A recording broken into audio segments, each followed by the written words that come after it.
महाराष्ट्र से इस वक्त की बड़ी खबर। आज महाराष्ट्र विधानसभा का मानसून सत्र शुरू हो रहा है। थोड़ी ही देर में मानसून सत्र शुरू होने वाला है। एनसीपी में टूट के बाद ये पहला विधानसभा सत्र है। सत्र से पहले विपक्ष का विरोध प्रदर्शन देखने को मिल रहा है।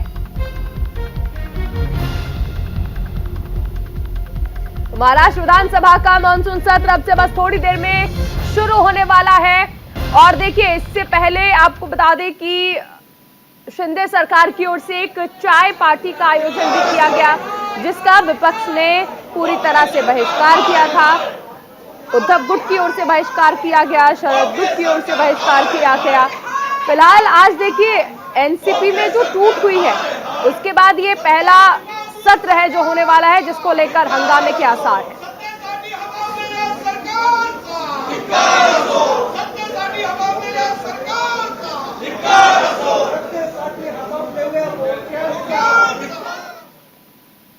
ज्यादा जानकारी के लिए सहयोगी शुभम पांडे मुंबई से हमारे साथ जुड़ गए हैं। शुभम, अब से बस थोड़ी देर बाद सत्र की शुरुआत होने वाली है, लेकिन पूरी तरह से आसार हंगामेदार नजर आ रहे हैं।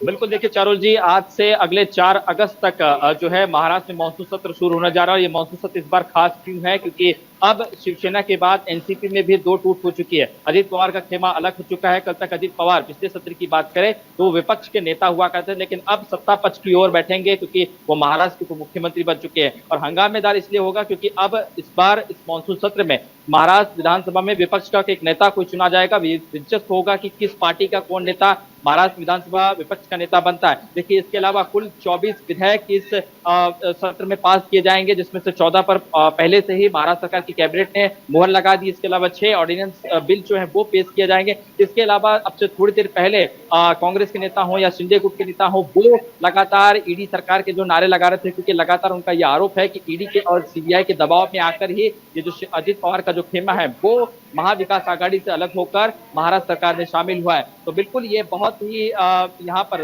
जिस तरह से पहले हम देख रहे थे कि खबरें सुन पड़े थे, हमने खबरें दिखाई कि शिंदे के खेमे में 2 गुट हो चुकी थी, शिवसेना 2 गुट खेमों में बढ़ चुकी थी, अब एनसीपी भी 2 खेमों में बढ़ चुकी है। तो बिल्कुल यहाँ पर अब विपक्ष कहीं न कहीं कमजोर होते हुए दिखाई दे रहा है। लेकिन यहाँ पर देखना इस बीच अपने दर्शकों को बता दें, महाराष्ट्र का जो सत्र है मानसून सत्र वो शुरू हो चुका है। पहला विधानसभा सत्र है ये। देखिए, एनसीपी में जो टूट हुई है उसके बाद शुभम हमारे साथ लगातार बने हुए हैं। शुभम, देखिए, सत्र की शुरुआत तो हो गई है, हंगामेदार रहने के आसार भी है, लेकिन सबसे अहम चीज है कि और क्या क्या मुद्दे ऐसे हैं जिस पर सरकार का घेराव करेगा विपक्ष एनसीपी के टूट के अलावा?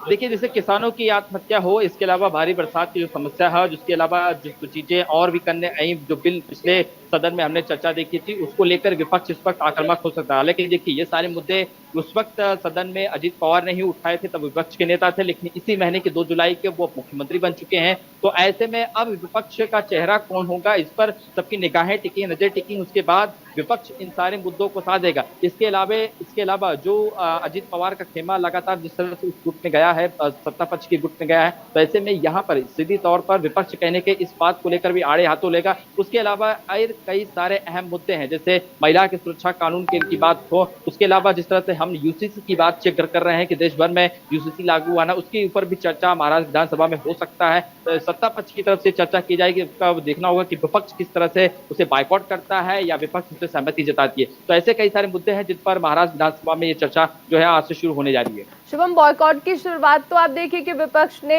उस चाय पार्टी से ही कर दी थी जो मुख्यमंत्री की ओर से बुलाई गई थी, और ये माना जा रहा था कि देखिए सब एक साथ मिलकर अगर बातचीत करेंगे तो सत्र जो है बेहतर जा सकता है। लेकिन उसका ही बॉयकॉट अगर हो गया है तो उसके बाद ये माना जा सकता है कि विपक्ष लगातार आक्रामक रहने वाला है शिंदे सरकार पर।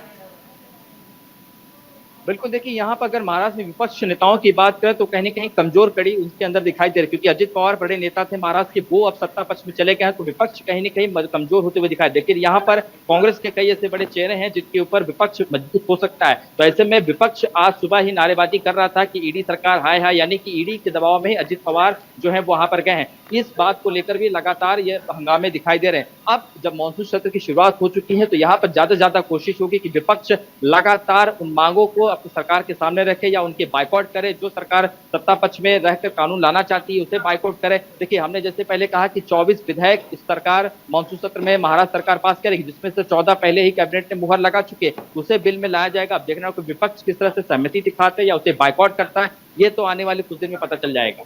चलिए, बहुत शुक्रिया शुभम इस तमाम जानकारी के लिए।